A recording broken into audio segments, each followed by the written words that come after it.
এই বন্ধুরা, আমি মৃত্যুঞ্জয়। দেখতে পাচ্ছ আমি আমার ঘরে আছি। তো এত গরম দিতে দিতে দিতে দিতে মানুষ একদম বিরক্ত হয়ে গেছে। তার জন্য একটানা দুদিন বৃষ্টির ফলে কি অবস্থা হলো আমার, তো দেখো সেটা। বৃষ্টির জল পড়ে আমার বিছানা ভিজে গেছে, তার জন্য শেষ বেশ আমাকে পলিথিনটা এইভাবে দিতে হয়েছে যেন বৃষ্টির জলটা মানে দেয়ালের এই জলটা চুয়ে যেন আমার বিছানায় না পড়ে।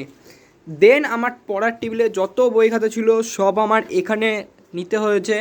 আর আমার পড়ার টেবিল এখানে ভিজে গেছে, পড়ার টেবিলটাকেও আমাকে আগিয়ে নিয়ে আসতে হয়েছে। দেন ঘরের অবস্থা এই, জল জমে গেছে নিচ দিয়ে, দেখতেই পাচ্ছো। বিছানার মধ্যে খাতা, বোর্ড, কালকে পরীক্ষা সংস্কৃত, তারই প্রিপারেশন হচ্ছে ফাটাফাটি। তো দেখতে থাকো, বাই।